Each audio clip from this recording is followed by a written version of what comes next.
go to the hall. Can you put the thing? We're gonna go outside, okay? Okay.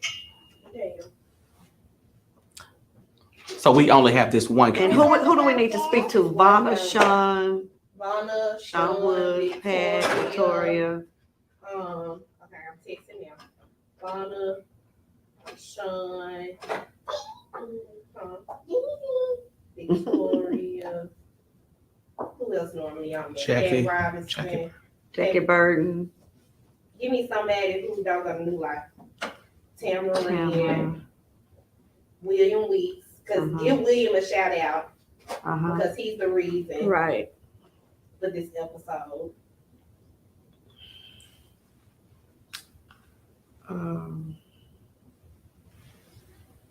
My girls in LA. I'll just say that. And Peeps in Dallas. Okay. Come on, we're gonna get this over with. All right. All right, let's do it. Just lift it up. That's what you gotta do. He was digging in my side. Was it your shirt popping? No, that was this girl I got up on that was hot. It was digging into my side. 30 minutes. Okay. Well, hello everybody. Welcome to our pre-chat. This is a recording. Yes. Tell them And hello, why it's everybody. a recording. So we're recording because we are presently at a show with our guest from last week, Princeton James, right? And I had people tell me they love that show. Oh, good, Yeah, they good, love good. that I mean, show. he's so He inspirational. really is. So He really is. the show, and it's so special for you to say, let's pre-record so that you could be at the show to support. Absolutely. To support. You know, Princeton's my guy. Yeah. I think he's wonderful and he's going places. Absolutely, absolutely. And you're in this show. I'm in the So show. we gotta That's support really what I you. was going. Right. But, so thank you for shutting down the pre-chat to come to the show to support me. It's the inaugural gospel theatrical production. Okay. Is what it is called. Okay. And we can't have a gospel production here in Memphis without the Courtney Richardson. Oh, now thank you so much. I appreciate you. Know you. You're an icon in the I appreciate gospel you. industry. And you have been taking my music to DC and sharing it and all of that kind of stuff. You know, you came out with that work when 2018. But 2018. when I tell you it's good, you need to go download it 2018. today. Courtney's Do It Again. Do It Again. It's the name of the album. It'll take you in. Let me tell you. What have you decided your favorite number yet? I love them all. Okay, good. I really do. Good. I really do. I'm gonna have to really think about that though. I'm gonna go back and I in need of a worshiper. I'll start naming them. So you know, Pastor Linda knows how to really encourage people, right? Dr. Linda knows how to encourage some people. Respect on it. Dr. Linda knows. So now let's talk about the true celebrities and all of this stuff that's going on with these icons. Well, wait a minute. Okay. 'Cause I'm sure people are coming in and I got to give Oh, some yes. shout-outs. Okay, because you know we got our fans that always support us. Miss Vanna, how are you doing? Right. Hey, Miss Vanna. And I know we're getting ready for another season. Right. But I'm interested in whether or not Miss Vanna maintained that makeover. The makeover. Okay, that's a good thing. Okay, we're gonna revisit that. Now I know you got it going on. Right. I just want to know how did you did maintain? it impact you Absolutely. long term. Absolutely. All right. So Pat Robinson, hey Pat, Jackie Burton, Tamarin, Victoria, Pat Robinson, Jackie, William Weeks, and William is responsible for our segment tonight. Yeah. We are doing a show with our son KJ, my brother Kevin Willis, and let me tell you, I wanted to do one with him last season, but you know things got in the way, so I got him now. Yeah. And he's been on tour with Babyface. Yeah. And so we're going to talk about that, but we're going to talk about some other things just about him. Right. And the name of the show is The Path of Influence. Yeah, because William was interested in how did church and all of that impact him? How did it get him to where he is? Right. What influence did it have on him? Right. So, but then, you know, he and I get to arguing on the show. Oh, really? You know how we butt heads. So what did y'all argue about? I guess we have to look at the show. We'll have to go back and watch it because we at the show right now. Right. So, you know, but we tried to keep it tame. But Did it go Did it go overtime? I cut it off. But then y'all called. Then y'all talked to each other in the car. But because KJ is just a character. Anybody knows him knows he's a character. And KJ is on his way to what he always wanted to be, which was famous. Right. And he wanted to do not so much be famous, but to do music as just his whole life. That's good. Not music on the side. Gotcha. He wanted to do music. And of course he loves the stage. Yeah. And he talks about that. Yeah. He loves that energy that comes, being on the stage and entertaining. Right. And so it's a really interesting show. You learn something about him. He's entertaining at dinner. Right. just period. When he comes to the room, he's entertaining. So that's going to be our episode this evening. So we want to make sure that when you finish the pre-chat, you go right on over and watch the show because it's going to be really good. Yeah. And we are still talking about icons. KJ, you're an icon, bro. Right. LeBron James makes history as the first active NBA player to become a billionaire. And when you say active, what do you mean? So he's currently still playing basketball. And he's not retired. Okay. We're not talking about his like Michael Jordan. Michael Jordan and some of those people became billionaires after retirement. Come on, lift your hands where you are before retirement. Before retirement, we don't see seasons. I really don't know if that's good for this generation to And so tell me, so two things come to mind. How has he become a billionaire? With just playing basketball? No. His investments and other things that he is, invested in. I don't know how old he is, but he ain't too. He's old enough for his hairline to be challenged. Okay. Which has been challenged several years. And so then my next question is, and that's important because he's the first. He's just the first to have ever done it. Which, awesome. And I think with the argument where I land, and I'm not a sports person, where I land with the argument of whether or not LeBron or Michael Jordan is the best player, is LeBron James is supposed to stand on Michael Jordan's shoulders. Okay. So there are records that Michael Jordan reached that, or made, however you say that, and then LeBron has come and broken some of those, right? You're supposed to do that. You're supposed to stand on the shoulders of those that come before you. And it's great to see that LeBron James has become a billionaire while playing, which is now a new ceiling that players have broken through, right? So that's just kind of where I land with that. Can I tell you my natural reaction? Please. Now I love sports. So what? And so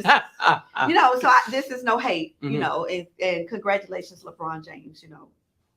I still think teachers need more pay. Absolutely. When I think about money on that level, when I say on that level, I'm not talking about on the billionaire level. I'm talking about who are the essentials of our society. Absolutely. My heart believes because people who are really essential get the bottom. They scrape the bottom. Yeah. And so that was my rant. Yeah. But there's nothing against LeBron James. I mean, I celebrate his talent, his business savvy. So that's to take nothing away from him. How do we, in our power, how do we actively change that paradigm? I don't know, but I know we need to demand it. Yeah. And I'm not even an educator. Yeah. But I just feel that because teachers got a rough job. Oh my Lord. They do. I just think about what they had to deal with when KJ was coming through. If that teacher, you saying those teachers deserve more pay. When I think of every teacher from his probably second grade on up, they deserve combat pay. And I'm telling you the truth, you need to be honest about your own children. Because most times people say, not my child. And let me tell you, every time they call me up, I said, they ain't lying. I know this. and it went all the way to the 12th grade. It never stopped. It never stopped. It never got better. That is so funny. It got worse. That is so funny. I mean, one teacher, well, let me get off him. Okay, so another thing I got to say this. You all want to just share with you again and have you share with everybody, Girl Boss. Yeah. I am passionate about this because I get an opportunity, and this is not something I do all the time, but I get a chance to provide relief to teachers. I'm sorry. Right. But so into a younger generation. Usually I'm after the adults, but my heart was led to go back and grab these girls. That's awesome. And give them an experience, and not just an educational experience, but not only that, a fun experience, right? And where it's all focused on the development of them in their totality. That's awesome. Right? That's awesome. And so it's Girl Boss, June 27th to July 1st, and it's a week right here at 6825 East Holmes Road.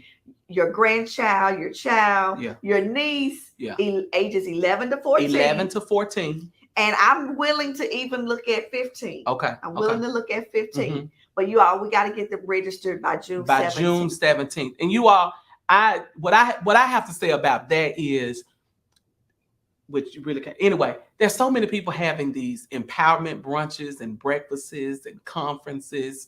And my question, my natural reaction to some of those is, what are you going to empower them with? I believe that you have what these young ladies need. You have a body of work, you have experience, and these are the types of people.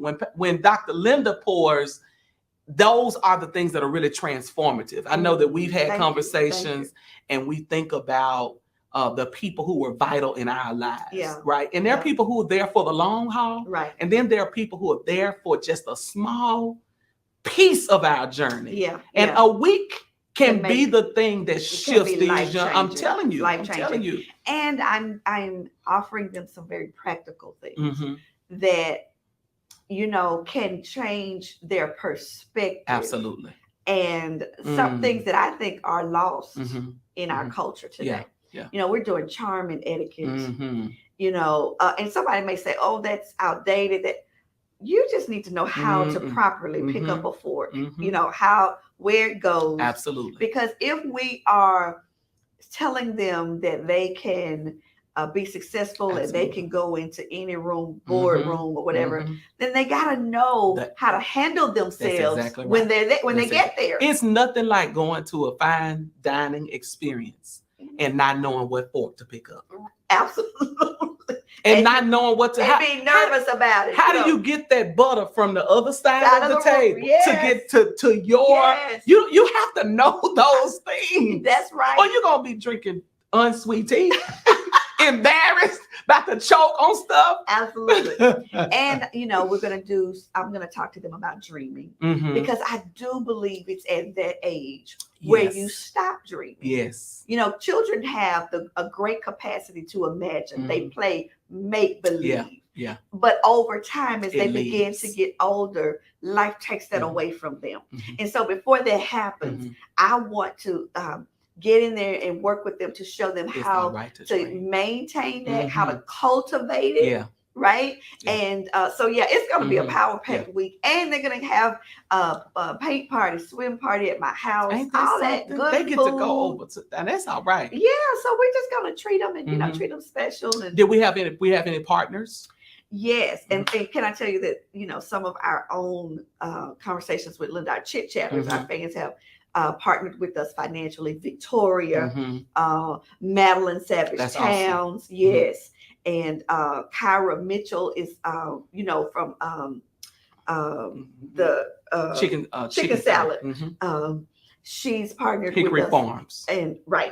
And just, and I may not be Alex Farms. Alex Farms. You said Hickory Farms. I knew it was something about that. They have hickory smoked chicken salad. Yeah, but Alex Farms. Alex Farms. But I'm just excited about those who are making a contribution and saying, you know what, I want to help. They might not even have daughters or children this age or grandchildren, but they want to just support. And so it's really going to be good. But we got to get the girls in 11 to 14. And we might go on up to 15 if you let me know. But we got to get the girls in. People wait till the last minute. I don't know why they do that. Right. But we want to make sure that we get that in. So the reason why they need this etiquette is so that they won't get to these opportunities and blow them like Monique. Okay, so let's talk about blown opportunities. Monique. Okay, so you all know that Monique they unblackballed her, right? Because she felt she had been blackballed. She felt that she was blackballed. I mean, ever since she won the Oscar. And so they let her out of blackball prison. And she's going on tour. Yeah. A comedy tour. And the first night, she goes out there and ballistic. And I think my issue with that was, and I have to say, my confession is I hadn't read a lot about it, but I mean, I heard about it. I was asking, I said, well, where did she, shoot off like that? Mm-hmm. And they said it was in her show. In her show. She had an issue with D.L. Hughley. Absolutely. Being the headliner. She wanted to be the headliner and felt like she felt like she needed to be the headliner because she is the queen, one of the queens of comedy. And he only was a host for the king of comedies show. Okay, but which was 20 years ago. Okay, so but DL has done a lot since and DL then. I mean, his television show, radio show. I mean, he's done a lot. Uh-huh. But my issue was, why did she take the time in her show to do that? Okay, you handle that back in the back office with managers and whoever. Absolutely. So why in the show? You lost control. Bad judgment. And bad judgment. No etiquette. No etiquette. No girl boss training. No, you better come on in here and put this thing in perspective. Because when you a girl boss, these are the things that you gotta learn. Girl, right. You just gotta learn this stuff. Don't go in there fighting a battle like that. Have that conversation behind the scenes. She didn't know how to be a girl boss. She did not know how to be a girl boss. Oh my goodness. And her boss status keeps being taken from her. And here's the thing about it this time. It's self-sabotage. I don't know if she will be restored again. Because now I'm seeing the common people, us, everyday people, have started to post on Facebook. You know what? I love Monique, but she ought to be ashamed of herself. Now, when the commoners, those of us who ain't in Hollywood, when the everyday person lose their mercy for the underdog, it's over. Because everybody is generally what? Drawn to the underdog. But when the commoners are going to go and buy these tickets. Absolutely. Yeah, Monique. Absolutely. I don't know. I've heard different things of what's the motivation behind her self-sabotage, but I don't know. And some people say it's her husband. Yeah, that's what they say. Some people say it's her husband. And so part of girl boss, teach them, you're going to tell them about getting with the right men, or you're not touching that yet. Because this is the age where they call themselves going to fall in these puppy love relationships. Right. But what you are so right about is her not having the understanding of being a girl boss. Oprah is good at that. Oprah has savvy. Yeah. She knows, well, I mean, y'all know, but Oprah knows how to handle herself because she's had some skirmishes. Some skirmishes. Did I say that right? But she knows how to handle herself professionally. So, I don't know all this, stuff, but I do know it should have been taken care of with those people that are involved, not the people who had paid to see a show. Because I think, so D.L. Hughley then came back and showed the contract. Yeah. And showed, no, the contract says, I am the headliner and I get to choose who my opening act is as the headliner. And then he said, against my better judgment. Wow. I decided to operate in business with you. And do you know, when you think about that, when he admits against my better judgment, there are going to be other celebrities are going to say, I'm not going to touch her. I'm not touching her. Because he said Steve Harvey was first. He said Oprah was second. He said, I'll be third. Wow. All right. Yeah, we got to teach our folk how to be a girl boss. It's one thing to climb the ladder and make it to the top. It's quite another to stay there. It's yeah.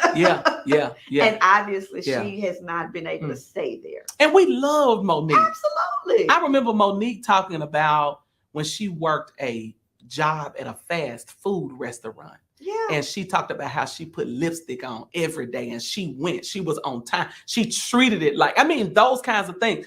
Everybody in my family is a big boned woman. So Monique coming out owning the fact that she was Ashley Stewart and Lane Bryant, all that kind of, she owned that. But I think that you got to know when to stop fighting. Oh, that's so good. You got to know when to stop fighting. Right. That's a course. That's a real course. Yeah, you're right. Because when you made it to some places, that is so. Yeah. Have you thought of that before? but I mean, well, in some instances in your own life, huh? Yeah, and with other people I've talked to that they don't even know when they won. Wow. You gotta know when you've won. Yeah. And her being let out of blackball prison or blackball jail. Yeah. She's won. Yeah. I started laughing because she's thought about it before, because she's had to say to me, Courtney, this is a win. You can stop fighting right here. This is a win. You may not get everything you want, but this is a win. You don't have to fight right here. So you thought about it before. She missed that. So again, let me just remind you about Girl Boss. Yeah, register. The deadline to register is June 17th. The camp runs from June 27th to July 1st, and it is going to culminate with a pool party at fabulous pool. I mean, just wonderful. And just a lot of stuff is going to go on that week. We got other speakers coming in. I mean, really top-notch people. So I'm really proud of the work that we put in it already to be prepared for these girls. Yeah. And so it may not be your daughter or your grandchild, but it could be your niece, your neighbor's kid, but a little girl that you say, you know what, she needs this experience. We want to make sure that you get them registered. So let's give a shout out to your people in Dallas. Yes. So, because I'm sure we've already said Vanna, Sean Woods, Victoria, Pat Robinson, Jackie Bird, Will Weeks, Tamarin, who is in Dallas. And Shalandra Kerr, these are the folk that's usually on. Sandy, hey there. And usually on watching Lakeitra. Yes. Okay, yes, yes. And supports Kiki, okay, and supports us. And so we just appreciate you all. We are pre-recording because right now we are at the Gospel Theatrical Experience with Princeton James. So it's a play. It's a play. And Courtney is in this. It couldn't be gospel and Courtney not be in it, right? Because he's an icon in the gospel world. And they let me open. Really? The first and second half. So how do you contain yourself? Because in theater, you only got so much time, because I mean, now you're not just let the Lord use you. You're actually a part of a production. So do you keep that in mind? Yeah. Okay. Because I've come for an assignment. I got a job. Okay. And I'm gonna do that. Okay. And it don't take long to strike. What they old folks used to say, stand up, strike fire, and sit down, or something they used to say. Just strike fire and go on, sit back down. And so are you interested in doing this in other, other absolutely. Acting. I really love acting. You like acting? I do like, I actually like writing plays as well. Okay. I love writing too. So being able to write like vignettes and then bring stories to life and all of that. I do like that. That's good. That whole creative piece. You're just a creative. But tonight's episode, after this pre-chat, is a conversation with my son KJ. And if you know him, you know he's a character. And so we want you to tune in for that this evening at 7. William Weeks, one of our fans, one of our chit-chatters, gave us the idea. We were going to have KJ last season, but we never could work out the time. And so I'm sitting down having a conversation with him about his journey.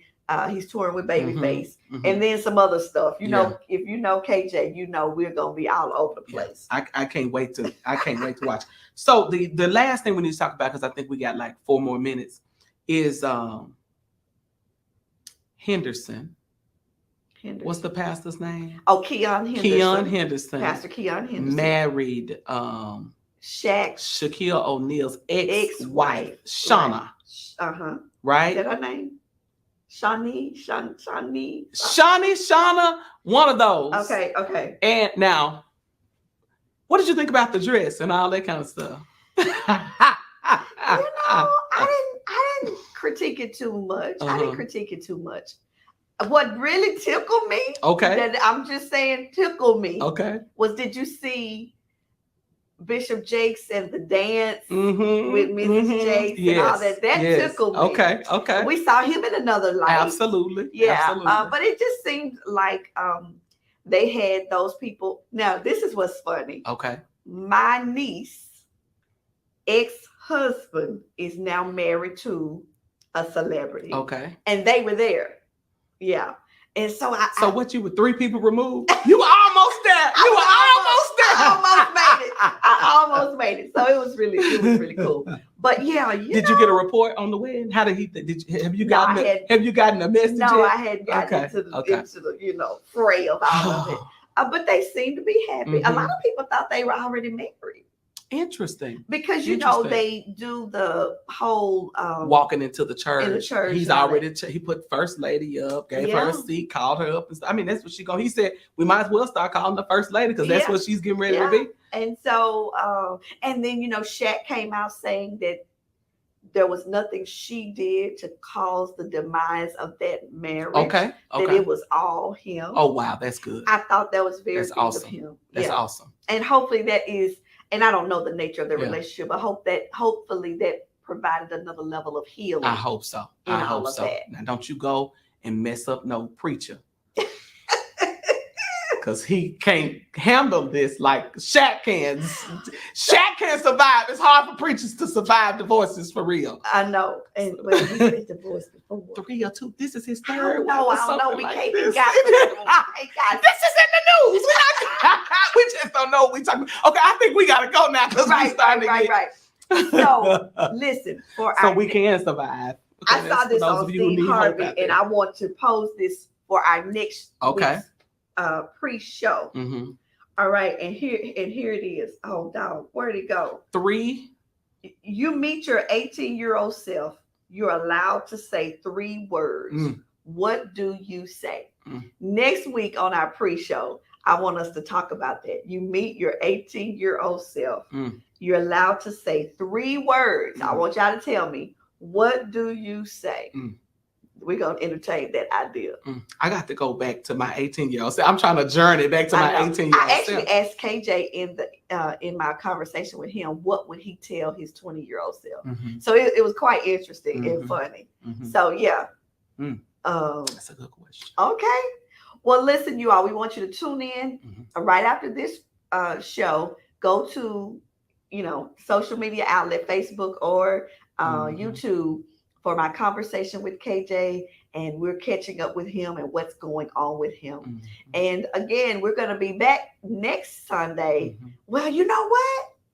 I'm going to have to talk to you. We'll be coming back from Chicago. I'm going to this conference. I just got off a plane from DC, and next week I'll be in Chicago. Yeah, but this is my life right now. Yeah, travel on.